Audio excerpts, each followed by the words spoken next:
All right, we are live for another Travel Tip Tuesday.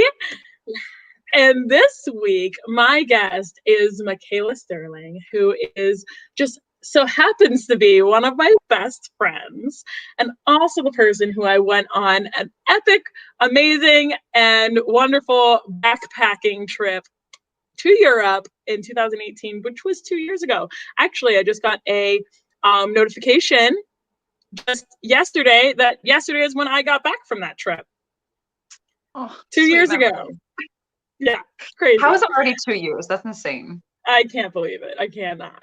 But yeah, so today we're going to talk about living abroad during COVID and what she's been experiencing over there. So Makaila is actually a born and raised Floridian, and she moved to Denmark 5 years ago, just on a whim, and just took this, flipped her life all upside down, and is experiencing a whole nother culture over there. So we're going to really be able to delve into Makaila's mind, why she moved over there, how it's been adjustment, but also what COVID has brought to Europe in general, and how from her being an American, how that perspective might be a little bit different. So definitely stay tuned, and welcome, Makaila. Thank you for joining us today.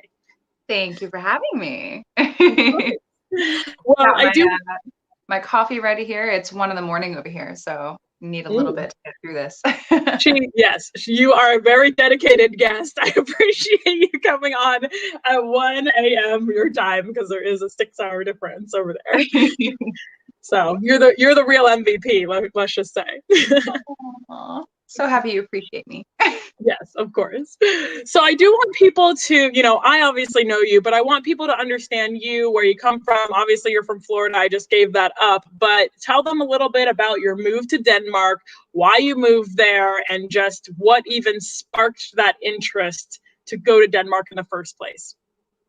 Well, a lot of people have asked me over the years, and I always give them a very short answer of, oh, there's so many reasons, and a lot of small reasons, and just, I don't know. It's been a very difficult question to answer.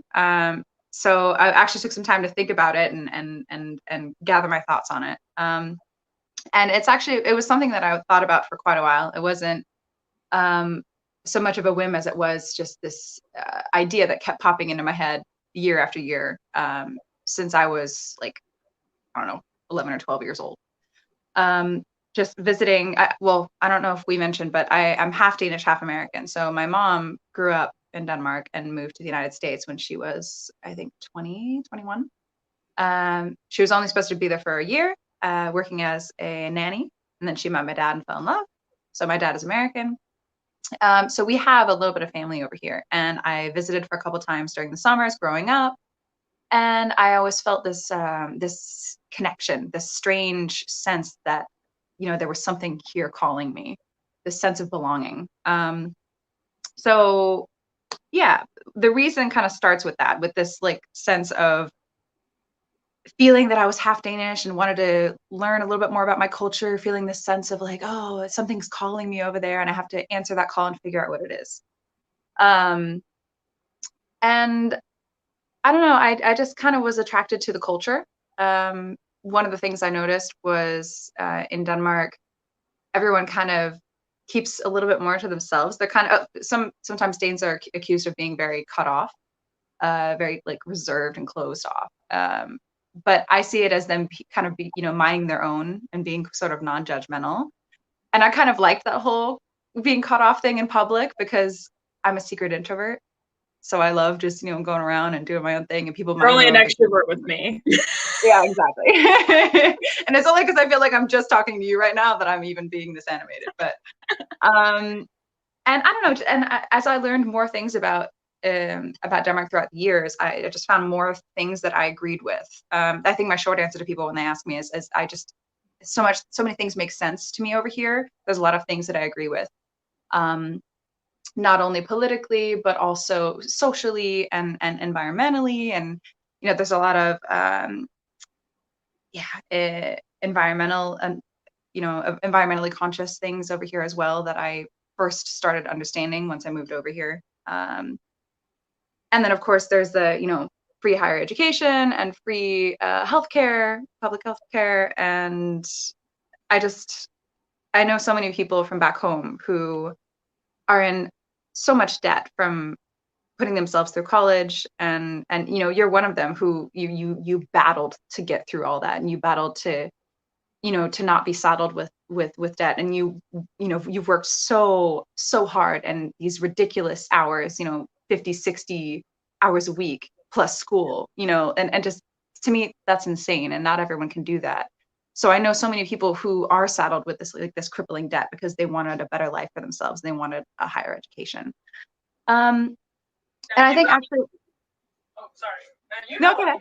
You were able to get the dual citizenship. So before you moved over there, you didn't technically have this dual citizenship, but you like went on this whole quest to like figure out if you could get it, and then you ended up were able to get it because your mom was from there, and just it was actually really exciting because when I first moved over here, like you said, I had no idea that I had the ability to get the dual citizenship or activate it. It's a long story, but so it was even more of an adventure in the beginning because I had no idea how long I was going to be able to stay, or if I could stay, or what my rights were.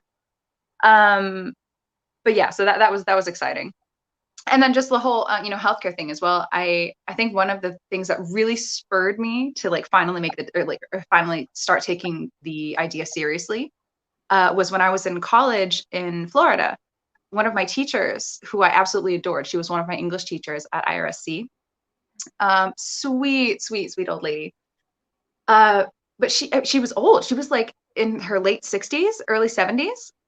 Amazing at her job, super passionate about it. And I remember after class, one day we asked her. There was one of my classmates was curious, and he's like, "Hey, why haven't you retired?" And she's like, "Oh, well, I actually did retire like 10 years ago." And I actually had to go back to work because of this horrible accident. It's like, accident? What are you talking about? Well, one of her sons got into a really, really horrible accident on the freeway. One of her adult sons, and he had to be airlifted to a hospital, and he had to have like this life-saving operation to save his life. It was like it nearly killed him, and he didn't have any insurance, or at least he didn't have any insurance at that hospital that he was airlifted to. There was like this whole technicality where like these operations were not covered because he was sent to the wrong hospital or something along those lines. And so his parents, my teacher and her husband, they pitched in to pay his medical bills. And then there were more and more medical bills on top of that, through the several months after the surgery, because this was such a horrible, traumatic thing he went through. It required a lot of, medical intervention. But they had to burn through all of their savings. Like, she and her husband were incredible at saving up. They'd saved up for their own retirement along with Social Security, and they had basically had their nest egg. They were ready. And they'd been so diligent throughout their entire lives, making something good for themselves. Yeah. And it all just, was obliterated in that 1 second, that one accident, that's it. And everything that they had saved up wasn't even enough to cover it. Then they had to take out credit cards, and like they got into credit card debt, and they had to pay that off. And she was saying, she wouldn't take it back. She would do it in a heartbeat to save her son. But, it put her in a really difficult position where she was, forced to go back onto the workforce because they didn't have any, all their savings was gone. And I just remember thinking like, that's insane. Like, that could happen to me, that could happen to anyone that I know. Like, what? And then just comparing it with like the system, a lot of the systems you find over here in Europe with universal healthcare. I was like, okay, that makes a lot more sense to me, Yeah. And then also like the healthy work-life balance. You got a lot more vacation time over here when you're a part of the workforce. What's the most, difference that you see? Like, how is your, well, first of all, let me back up a little bit. And like, let's just say, like, how was your experience moving over there? Like the culture shock, because I know how much you went through to actually go over there and immerse yourself in the culture, but everybody watching doesn't. So you didn't know Danish beforehand. and you learned an entire language in like 6 months or something. That's just you. Like you're like you're very dedicated, but like you immerse yourself in the culture, and like just how was that transition into the culture over there, and like how did you like that? I mean, it was a huge challenge, but a really great one, one that I welcomed. I remember being exhausted constantly for like the first 6 months when I was trying to, kickstart my Danish. And that was the only thing I devoted my time to. And I remember my mind was so tired that it manifested as like physical exhaustion. And I just remember being tired constantly for like 6 months as I was trying to learn. But also, like you said, with culture shock as well, it is a shock to the system, being in a new place and having to adapt. Even with the knowledge that I had, from the trips over here during the summers, and the knowledge, the indirect knowledge from my mom, it is something totally different. Getting tastes of something and being told something, and then experiencing it actually firsthand. And actually, a lot of people over there in Europe, they speak multiple, like 3, 4, 5 languages, because all the countries are right there. And coming from America, like we don't really speak, like maybe you took like a few Spanish classes when you were in high school, or you never really fully learned it. I mean, I'm guilty of Spanish and I don't even know full Spanish. But then you never, like, I know that there were some points in your life where you like tried to learn Danish and then you never were able to actually like learn it because you weren't like immersed in it. And then when you went over there and you immersed yourself, like I actually have never asked you this question. Do you think that you're ever going to learn like a third language now that you have 2 full languages and now that you're kind of like closer to other countries? Actually, yeah, I enjoyed the process of learning Danish so much. I've actually thought about, because I took Spanish for a couple of years in high school, and I actually got to the point where I was close to being fluent, or at least enough to where I could carry a conversation in Spanish and be able to understand other people. And we're talking, that's like almost 10 years ago now, and all of that's gone. And that, that kind of makes me sad also, thinking, oh, I was starting to get going with that, and then I lost it. So that's one thing I'm thinking of as well, that I'd like to pick up on. So yeah, that's definitely a possibility, but you hit the nail on the head with countries here in Europe, where that multilingual aspect of things is just, it's almost like a given. It's like, because there's so, like you said, with so many countries in such a concentrated area. It's like a melting pot. I mean, it's just like, so many people are able to travel so easily over there.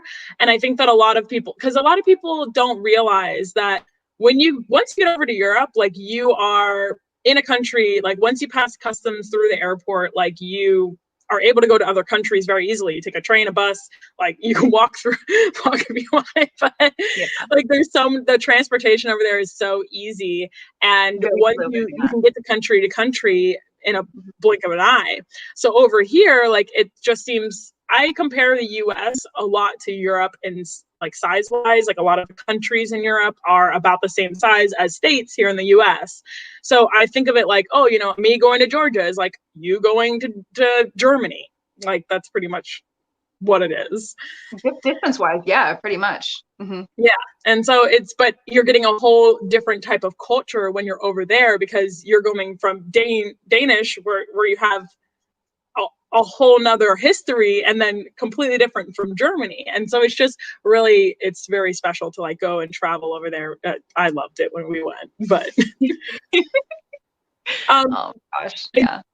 I do want to ask though, is there anything that you dislike from over there? Ooh. One thing that I still battle with is the weather. Growing up in Florida, we are spoiled. We're used to, when we wake up, the sun is shining and it's hot as Hades, and we complain about it. And I have to like watch my tongue complaining about it being too hot over here, or saying anything bad about Florida to Danish people, because they're like, what are you talking about?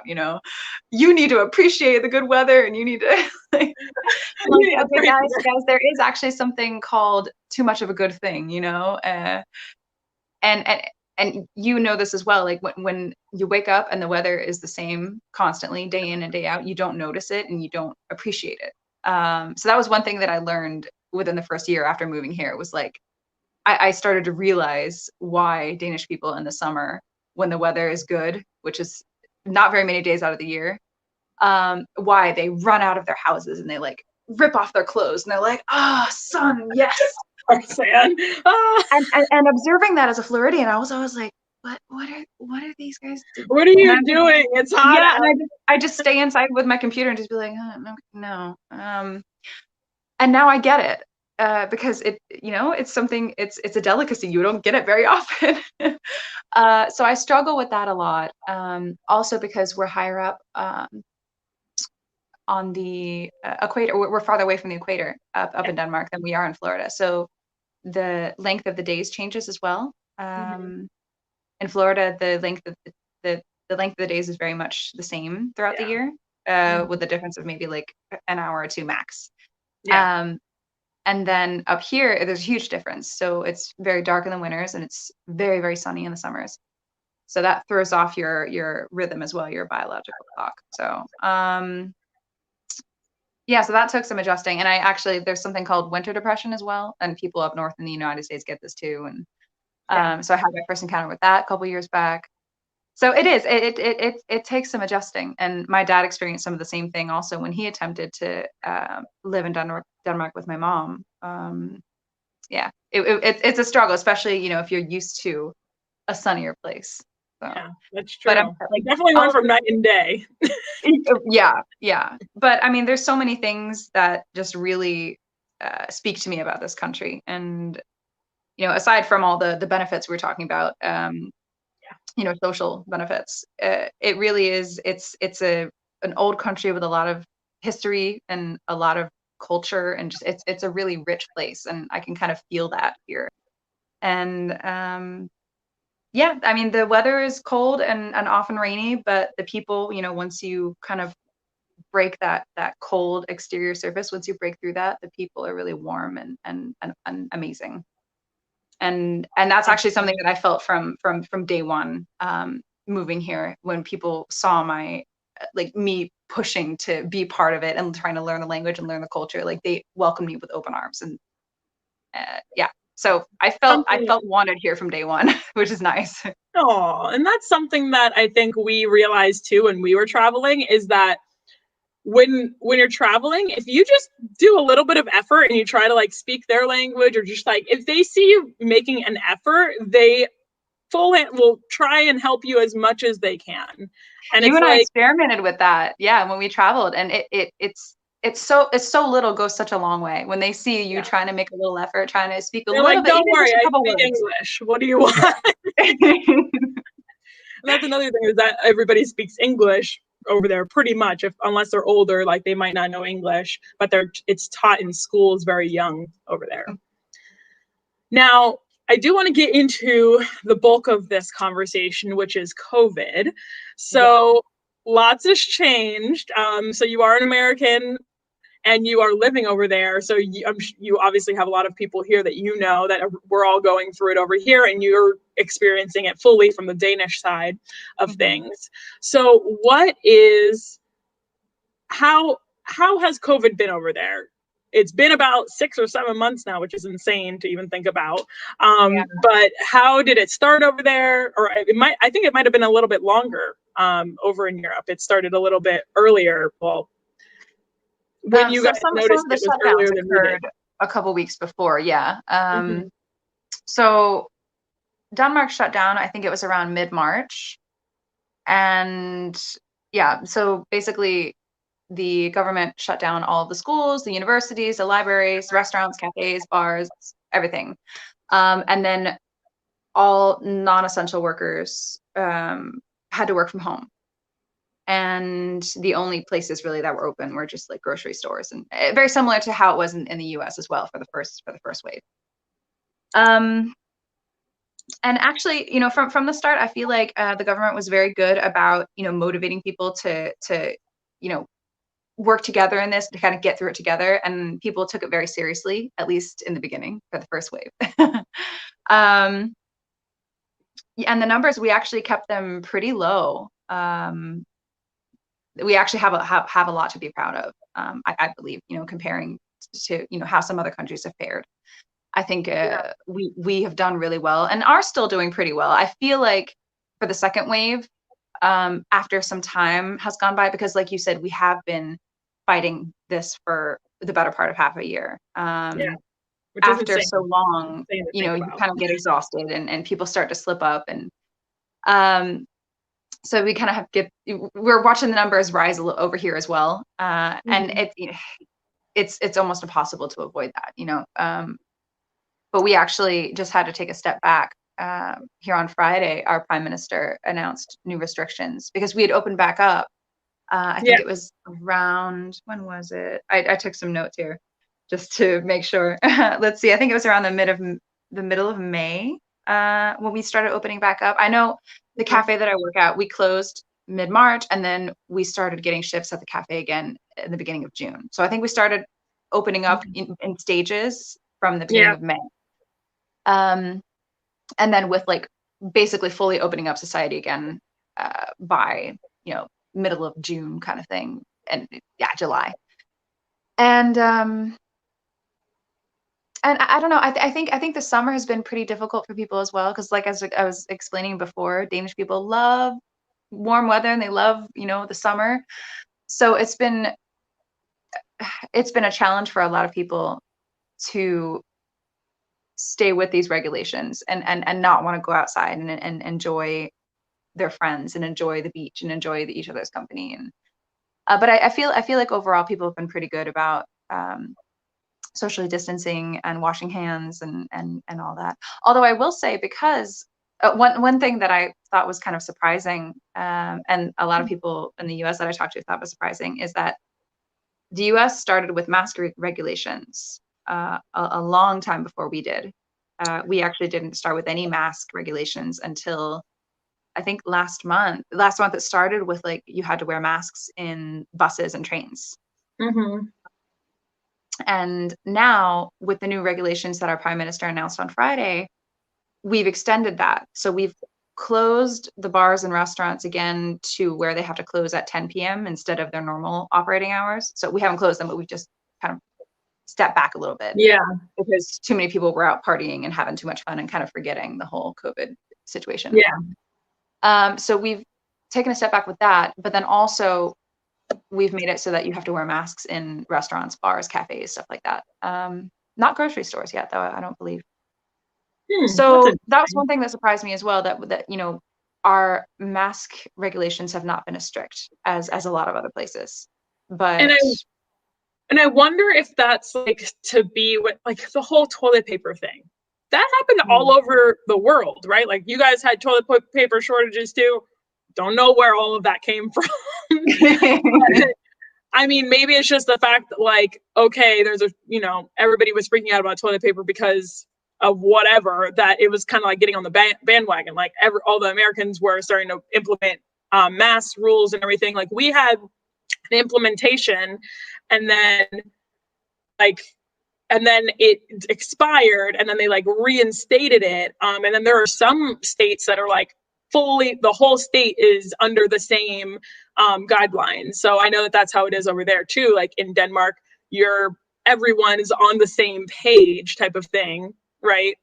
Although I will say, Denmark is extremely small when comparing to the United States. So I mean, we the entire size of Denmark could fit into Florida 4 times over. Florida is huge, but yes. Yeah. But we have our population is almost 6 million now, I think. Yeah. So that pales in comparison to the United States. So saying that, that we kind of are all are on the same page, it's a little bit easier for us, I think, being a smaller country. And especially with being so many different states that make up the United States, and each state having their own, I understand a lot of the challenges that America has faced with that.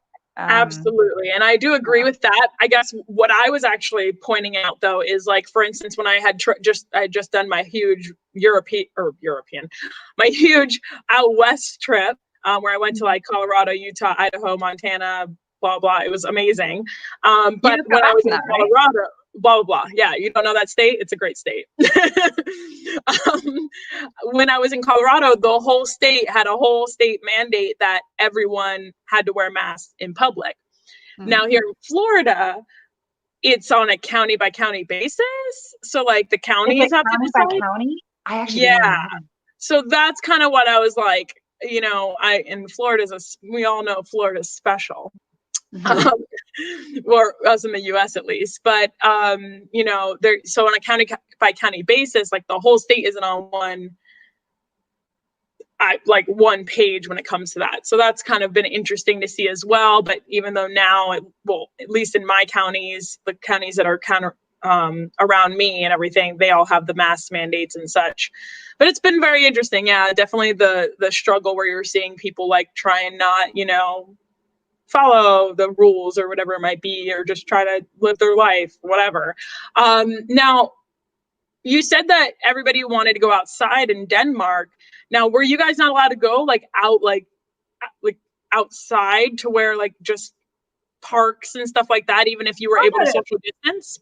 No, you definitely could. Yeah. I think the issue comes with, the social aspect that kind of goes hand in hand with that when there's good weather, and you just automatically want to meet up with a gang of your best friends and open up a beer, Yeah. So I think that's where a lot of people were struggling. Yeah. But I mean, you could go on walks, you could go through the park, you could do all of Okay. that. And even with a friend or two, keeping some social distance if you didn't live with them. So yeah. Yeah, I saw like But it's a marathon though, and it been for the entire world, for over half a year. So I understand people getting exhausted, but with the second wave and just watching, some of the numbers spike up, ooh, and I felt it coming too. The partial closing, or not closing, but the added restrictions that were implemented here on Friday. I felt them coming a couple weeks Yeah. before. All right, yeah. Have they had You any can see talk people about starting to slip up a little bit, Yeah, right. Have they talked anything about a vaccine over there at all? Mm-mm, No. mm-mm. I know that there's a few different countries that are working on them, but I know that, like the US per se is like specifically trying to make their own. So, which makes sense. But I know Denmark does not have a hand in the development of a vaccine. We might have, a handful of scientists that are helping maybe another country, but I don't believe we are devoting resources. yeah, Well, well, it's a kind little of bit hoping someone else makes it. well, it's a little bit set up differently too with the EU and such. It's again like America where they're all kind of collaborating together and they're all sort of on the same page. So I feel like that's what we need at this point now, is just, a lot of countries to be able to put their minds together and collaborate to come up with a solution as quickly as possible. This whole hearing about, Russia is close to developing a vaccine, the United States is close to developing a vaccine, and each person's working independently. It's like, it's frustrating hearing it. yeah, and I mean, but I guess with all of the political scape that's going on too, it's like you have to think like, oh, you have to be careful on what you're accepting from other countries, like just at least from the American side of point of view, which I understand, but it's just it's kind of crazy. I honestly there are some people that I know that, or some people that I've seen that like don't even believe that it exists, and I'm just like, I don't think that the world decided to like take this moment to agree on this one thing. You know what I mean? Like everyone in the world decided like, oh, we can't discuss anything else. We can't get on the same page about anything. But this is the one thing we're gonna trick everyone on. But yeah, it's been crazy to see just all the changes and all the changes that are happening travel wise too. I mean, we're going to be in a whole nother type of atmosphere whenever we get back to this new normal or whatever it is. Yeah. And I think that, I mean, I know that airplanes have changed a lot. I know that, I don't know, over there, the train systems are a lot more expansive than here in the US. The train systems over in Europe are incredible. And I wonder do you know anything about, like, have you had to take a train? Like, has there been any regulation changing on there? Like, what's the travel change there? At least internally, traveling throughout Denmark, there has been virtually no change. There were more buses traveling, or more buses en route during the lockdown period, to encourage fewer people to be on the same bus. So we required more buses so that there was more social distancing between passengers in the buses. But as of now, with things, approaching normality, Mhm. yeah, the whole trains and any other public forms of transportation are virtually the same as they were before, with the exception of everyone has to wear a mask. Yeah. So it does make travel very easy, if you're taking the train, Yeah. or the bus.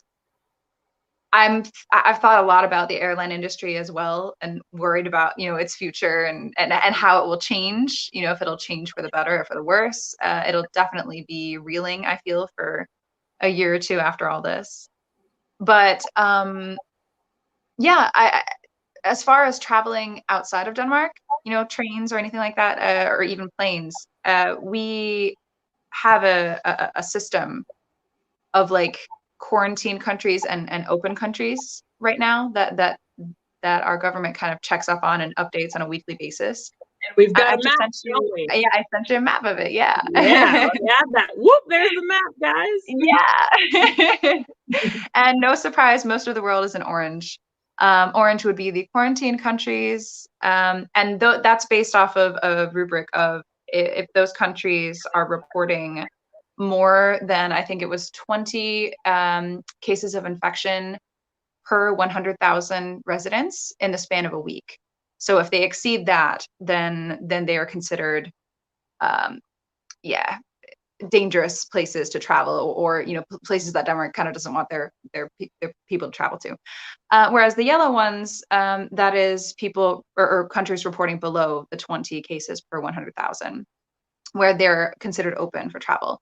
Now the orange countries, they're not totally restricted. They're restricted from non-essential travel. So people, if they have exceptional, extenuating circumstances or exceptional cases, then it is possible to travel to these places. But then coming back into Denmark, you would have to go through a 14-day quarantine, which ain't nobody got time for that. So Well, nobody got time for that. So you have to go through a 14-day quarantine even if you're going to the yellow countries? No. I actually, as far as I tried to do a little research beforehand. As far as I could tell, I don't think anything was required. Maybe you might have to take a COVID test and just kind of get that confirmed. That only takes up to 72 hours to get that confirmed once you've gotten a test. But I know for the orange countries, even with a test, like they still want you in quarantine for 2 weeks just to be on the safe side. Do you know how they're I don't believe there's any. Sorry? Do you know how they're following up with that, with the quarantine? They are. Oh, what do you mean? They compare stats of each country and then they update those on a weekly basis to see if they exceed that 20 per 100,000 bar.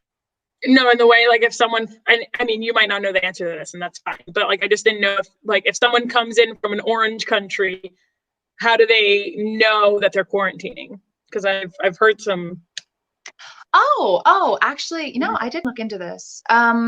Well, okay, so for example, my mom, she's lived in the United States for the last almost 30 years, and she's talking about wanting to come and visit Denmark here in December for Christmas. Yeah. Not set in stone yet, but she really misses everyone here. She misses home. She wants to come see us, even if she has to sit in quarantine for 2 weeks. And I remember we were talking, a couple of family members, family friends, about this. And I do believe they kind of put the responsibility on the individual, and make sure that, that individual has to make sure that they have, set up a certain system where they can stay with people, or they can stay in a hotel, or they can, so they kind of have to figure it out themselves. And then they have to report back to the government saying, okay, here's where I'm quarantining, or this is, we didn't get too into depth about it, but it is something that you kind of have to coordinate yourself and then kind of say to the government that, okay, this is what I'm doing. Yeah, this is the place where I'm quarantining. Exactly. Yeah. Don't come and arrest me unless I'm not here. Yes. And this, I mean, and unfortunately, that is the case with a lot of countries, a lot of places where people are going through quarantine, where it's not this, you know, they're not putting you in a jail cell and monitoring you 24/7. Yeah, of course. They're expecting people to act like Could you adults imagine? and quarantine themselves for, you know, for this time. And the thing is, humans are humans, and you know, they get tempted to, you know, change the 14 days into 10 or into 5, or oh, I'll just invite a friend over just for this one night because it's boring and I got nothing to do. So the problem is a lot of new cases come through in that sense where, you know, okay, they're telling you to quarantine and you don't follow the regulations because, you know, the regulations suck. I've actually heard of some places, and I don't know if it's in Europe, but I know that actually one of which was like Hawaii, apparently. But like some of the places, if you fly in there and you have to give them where you're staying, and they will actually like contact, like let's say you're staying at a hotel, they'll contact the hotel and they'll be like, okay, this person needs to quarantine. And if they see you like leave, then they can call the cops. Like something like that. Yeah. Okay, so like major policing. Yeah, I don't know if that's in like the countries over there or not, but apparently that had happened in Hawaii, I believe. Someone had told me about. So well, I know for the first wave, when things were pretty hectic, back there in like March and April, I think it was in, where was it? It was in Spain and Italy, I wanna say, where things got so bad, where people were dying and people were, you know, getting corona left and right, where the authorities had to step in and like, you know, tell people to stay inside, and if they saw anybody leaving their house, like jail time or major fines that they had to pay. Yeah. So I guess Greenland here just literally, I guess, is no corona there. Well, Greenland is owned by Denmark, so it's considered part of Denmark. So that's why. Look at that, guys! I bet you didn't know that.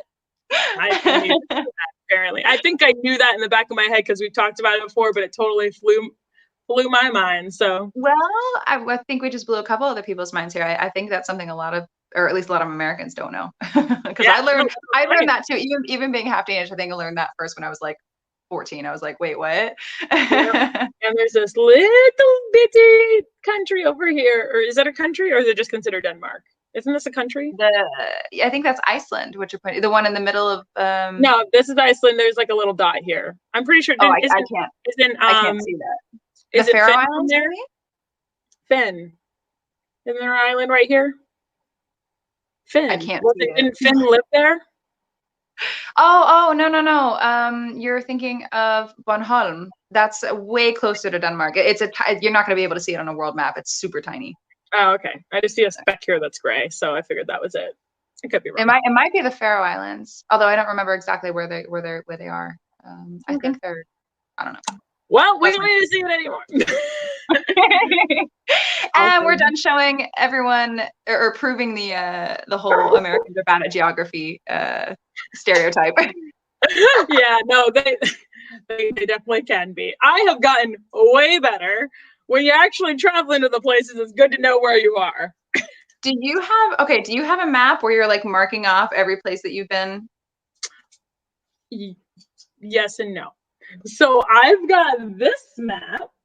I thought I noticed that behind your head. Yeah. I won this from Quench Your Adventure. Shout out to them. They did a giveaway on their Instagram. And this is just the USA though, which this is now completely out of date because it just took that crazy trip. So it's about to look way more filmed. Kansas is feeling super invalidated right now. Yeah, Kansas. What's crazy is I also went through Missouri and a little bit of Kentucky, but I had to drive through. Like I didn't have enough time to stop. So I don't consider, if I've just driven through a place, I don't consider that visiting. Doesn't count. Doesn't count. So this will be updated soon, and that is the only map that I have, but I need to get one of Europe so that I can fill that up too. So we'll see. I think that's a great idea. Yeah, there's a lot of different ideas out there for, taking care, like keeping track of your travel and such like that. I just collect magnets right now. So Oh, how that's many awesome. magnets do you have? Uh, a lot. There are actually a couple of countries that I forgot to get one in, or one broke or something like that. I don't That have just the means you have to go back to that country just to get the magnet. I mean, there is Amazon, but I'm trying not to No, cheat. you need an excuse to go back. I need to go back. Yeah. Yeah, that's awesome. So, is there anything else, what do you see in the future changing the most due to COVID and traveling, like from your perspective? Well, okay, discussing like we were discussing earlier with other modes of transportation, trains and buses and personal vehicles. Like I don't think that's going to change that much, and it proves that it hasn't really, even throughout this whole COVID crisis. Mostly, we're worried about how it's going to affect the airlines, and especially with me because I rely on them a lot, and so do you. With the work that you do, but I rely on them to be able to come home at least once a year. And I actually had plans to come home this summer, which were canceled. And I didn't even know that. I told you that.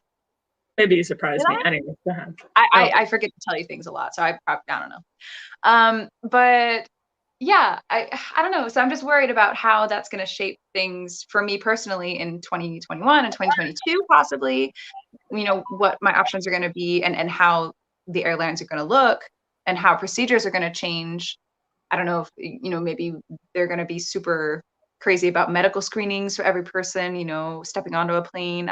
Maybe we can do something like that to make things work. But I know I've read articles saying that a lot of these big airlines are facing bankruptcy, and they're not going to get through this. And so it'll be interesting to see how that landscape changes, and which companies, or how many companies, are going to step in to fill the shoes of the ones that don't, last.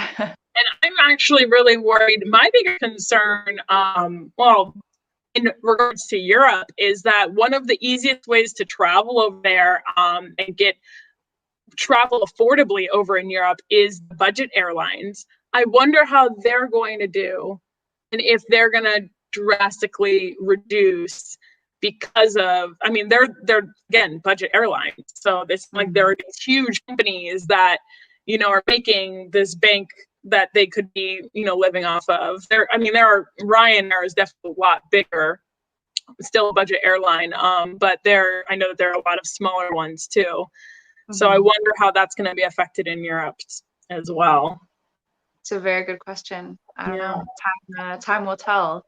But I feel like this presents a unique situation where it's in situations like these where a lot of companies that are able to adapt and find unique solutions, they're the ones that end up thriving. Versus the ones that just try to revert back to their old systems as soon as things start getting a little better, and it never proves to work out as effectively compared with some of the companies that figure out how to be innovative and figure out new solutions and how to and I think that goes for all businesses, not just travel, but all businesses in general. I mean, I know that our business took to social media and took to like video as quickly as we could after we heard about Corona and we were quarantined. And it's like, it's helped exponentially, like the social media aspect. And I mean, I do this, I probably would have never, ever done this. Actually, I wouldn't have, because I had the Traveling Lucy before, but I didn't have the same setup as I do now. I dedicated all that time because of coronavirus. It gave me all that time to actually dedicate the time that I've been wanting to towards the Traveling Lucy. But I mean, I would have never started this whole platform of this live platform if it weren't for COVID and changing and adapting. And even though this has been a difficult time for you and for a lot of other people, like that, these gave you the perfect conditions, gave you just the right push to be able to move yourself into a place where maybe you were just dreaming. Absolutely, but also think about if this pandemic had happened 20 years ago when we did not have cell phones that did FaceTime and Zoom and all of these different things. Like people would either not know about it as much, which would probably still be the case. They would probably still happen. But then there's also people that wouldn't be able to make sure that their loved ones are okay. And it's like, you're in Denmark and I'm in Florida and we're having a conversation like, you're right here next to me. Well, I definitely relied a lot on my chats with you during the first wave and during the lockdown period. I had a difficult time during lockdown being stuck in my apartment and in my tiny little room, because apartments and rooms here in Denmark are tiny. That's another thing I had to get used to. But I mean, just that sudden step away from the social contact that you're used to, like that is a very, very big blow. So I needed that. I needed that connection with you and with a lot of other people back home, and a lot of my friends here, even, and my classmates who I suddenly wasn't allowed to see. So yeah, that has had a huge impact.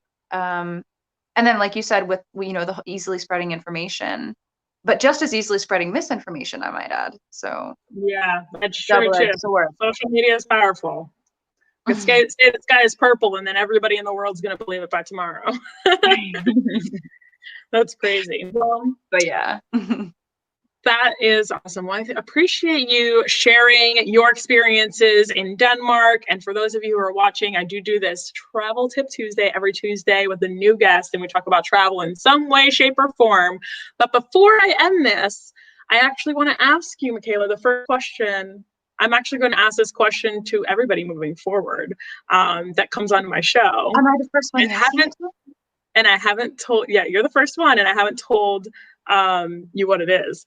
So I would like to know, how has travel changed you, and what does travel mean to you? Aww. Travel has definitely made me into a more well-rounded person, I would say, a more worldly person. I know that's a very cliche thing to say. I know, I'm so cultured. Abroad. Inside joke. Yeah. No, and I think, and we were touching on this a little earlier, reading about something or hearing about something and then experiencing it firsthand are totally different things, so getting out there and experiencing other places, other cultures, even just learning 2 or 3 words in a different language and seeing another person smile about it, like those are things that shape you, and even across different cultures, you realize the things that people have in common and the humanity that people have in common. And you just realize how big the world is and how small you are in comparison, but still a part of that big picture, Yeah, absolutely. So it's really fulfilling, and I think it's amazing what you do and the role that you get to play in inspiring people to get out there and travel, because it is something that will shape you and define you for the better, and you have so much first-hand experience with that, and I think it's amazing that you want to give that to people and pass it on. Yeah. Absolutely. Well, thank you. That was an awesome answer, and I couldn't agree more. Honestly, just hit it on the nail on the head on every point of that answer. So that is definitely, I feel like travel plays a very big part in changing a lot of people's lives, and half the time we don't even realize it. It's just something that you kind of discover while doing it. So thank you. I just want to give a huge thank you to you, Makaila, for coming on, taking time out of your day, but not only taking time out of your day, but being willing to stay up till 1 a.m. your time just to fit my schedule. So I appreciate you so much. You are amazing. You're my best friend, and just thank you so much. And for all of you guys who are watching, thank you for joining us. I hope you enjoyed this. If you're just tuning in now, make sure that you guys watch the replay. It will be available on my YouTube channel, The Traveling Lucy, and also on my Facebook. But I do go live every Tuesday at 7 p.m., sometimes adjusted depending, but 7 p.m. And and that's Eastern Standard Time. So I hope you guys will join me for another week, and I hope you enjoyed this amazing talk that I had with Makaila today. And share, like, and subscribe. Share, like, and subscribe. Support my girl. She deserves it. Come on. I know, right? Well, thank you. Thank you. You did it for me. It's always better when someone else tells them to do it. All right, honey. Awesome. I miss you. You're amazing. I want to support you in everything you do, and I think it's so awesome. And thank you for having me on. Absolutely. Thank you. And thank you to all who watched today. I will see you guys next Tuesday or on Sunday when I post my new video. Thanks, guys. Bye. Bye.